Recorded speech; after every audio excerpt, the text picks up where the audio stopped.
Gay Zoe Ann. We haven't talked recently on the phone, but I thought of you right when I got this book and I found it in the library. And it's Because I Love You by Max Lucado. Illustrations by Mitchell Heinze. Okay. Do you love me? Can I have kisses? Okay. Are you ready? Set. Go. Long ago in a land far away and unlike any you've seen, there lived a wise man named Shadi. Shadi was a large man with a tender heart. He had bright blue eyes and a long, thick beard. When he laughed, which is something he did often, his cheeks would lift until his eyes became half moons of joy. Can you laugh? Can you give big smiles? When he sang, which is something else he did often, everything stopped to listen. Tall aspens would bend.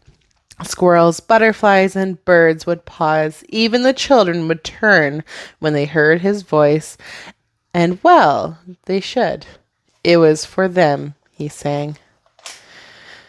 And for the children, Shadi had built a wonderful village. It was more than any child could dream. The children plunged into the sky blue pond. They squealed as they soared high on the swings, hung from apple tree branches. They scampered through the meadows and giggled in the orchards. The sun never seemed to set too early, and the cool night sky always brought a quiet peace. And most of all, Shadi was always near.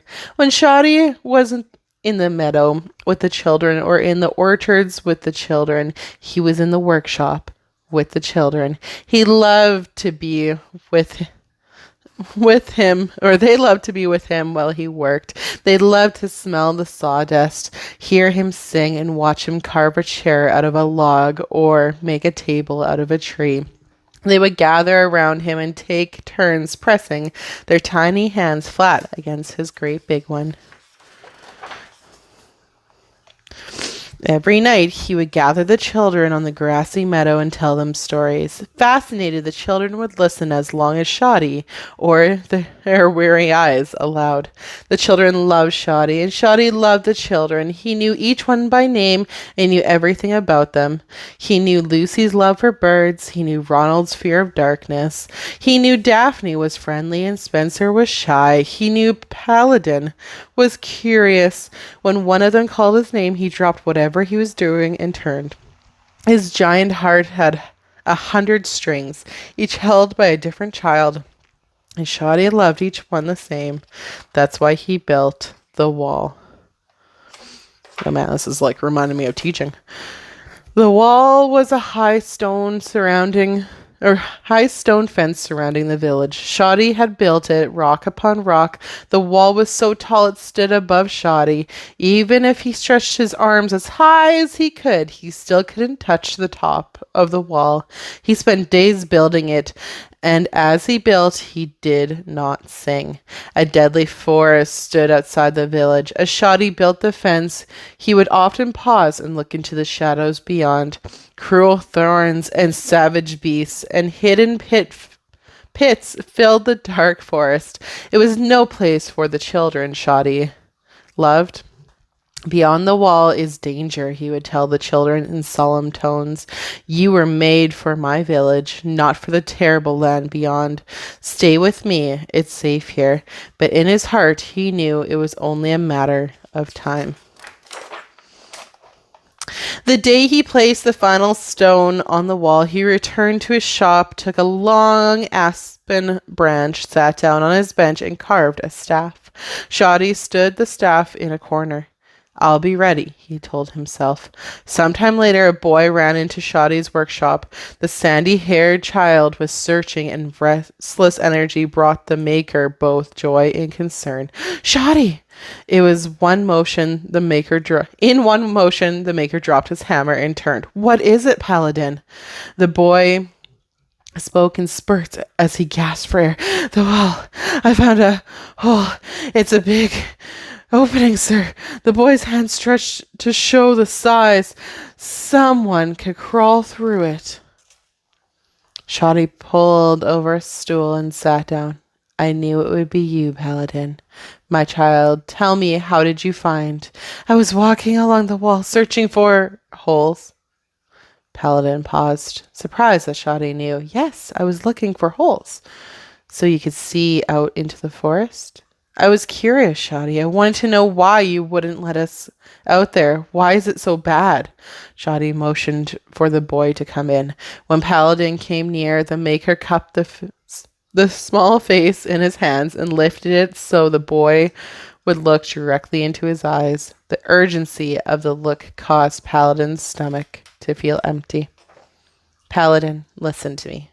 The lands out there are not for you. They are not for me. A journey into the forest will hurt you. You were not made for those lands. Let your feet carry you to the many places you go, not the one place you can't. If you leave here, you will not find the way back. Paladin spoke softly. You will fix the hole then? No, Paladin. I created the hole because I love you so much. But you just said you don't want us to leave. I don't want you to leave. I want you to stay here with me, but I did make the opening when I built the wall. But if you don't fix it, Paladin said, the children might leave. I know, Paladin. But I want the children to stay because they want to, not because they have to. Paladin didn't understand. Uncomfortable, he turned to leave. He needed to think about what Shoddy had said. As he entered the sunlight, he looked back into the shop. There sat Shoddy, leaning backwards, still watching. Paladin was confused. Part of him wanted the safety of Shoddy's shop, when another part drew him towards the fence. He looked again into the shop. Shoddy was standing now. Not moving, but standing, his large hand stretched out to the boy. Paladin turned quickly away, as if he hadn't seen. He walked as fast as he could, aimlessly at first, then purposely towards the fence. I won't get too near, he said to himself. I'll just peek out. Questions came as quickly as his steps. Why do I want to do what Paladin doesn't want me to? Why am I so curious? Is it so wrong to see what is beyond the fence? By now, Paladin was at the hole. Without stopping to think, he lay on his stomach and squirmed just far enough to stick his head out the other side. I'll just take a quick look, he told himself. What could be wrong with that? Shoddy said he made the hole because he loved us. I wonder what he's keeping from me. As if his knees were moving on their own, Paladin crawled further. Soon he was through the hole and on the outside of the wall. He rose slowly to his feet. For several moments he didn't move. He wondered if something would come out of the trees to hurt him. Nothing did. He relaxed his shoulders and sighed. It's not so bad, he said. It's nice out there. What was Shoddy worried about? Paladin began walking into the forest. Twigs snapped beneath his bare feet. Sweet flowers scented the air. I don't see any scary creatures, he thought. The trees were so thick he could barely see the sky. Just a few steps into the woods, he said aloud. I see what it's like. After a dozen more steps, he stopped. He liked the wilderness. Nothing to fear here. For the first time in his young life, he believed that Shoddy was wrong. Just wait until I tell the others. And he turned to go back through the hole. But the hole was gone. He stopped and stared. He saw a solid wall. Paladin ran to the wall. Where was the spot where he had crawled through? Was it somewhere else? He couldn't remember. He ran a dozen steps one way and a dozen steps the other way. Nothing. Suddenly he heard a strange sound in the woods behind him. He swung around but saw nothing. Paladin looked into the forest.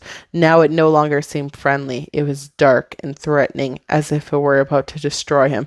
Desperately, Paladin searched the wall. He couldn't climb over. He couldn't break through. There was no way. If you leave me here, you will not find the way back. Or if you leave here, you will not find the way back. Shoddy's words rang in his mind. The boy's eyes were wide with fear. He sat on the ground and hugged his knees to his chest and began to cry. As Paladin huddled there, lonely and afraid, he remembered something else Shoddy had often said. I love you so much. Does he love me enough to come find me? Wondered the boy. Will he hear me if I call him? Shoddy, Shoddy, I'm so sorry I didn't listen to you. Please come help me. Paladin's pleas had been heard by the one who loved him, even before it was spoken. For as the boy left Shoddy's workshop, the maker had watched him as long as he could. When Paladin was out of sight, Shoddy turned, not to take up his work, but to remove his apron. He hung his tools on the wall, and then he reached into the corner and took the staff, the one he had carved when he had finished the wall. Even before Paladin had reached the wall, Shoddy had left the shop. Even before Paladin had asked for help, Shoddy was on the way to give it. Even before the hole in the wall was closed, Shoddy had opened another. His strong hands pulled away the rocks until he could see the forest. With his staff at his side, Shoddy crawled through the hole. He left the village he had made and set out in search of his child. The end. That was a long one, though, but it was a very interesting story. Thanks for reading with me.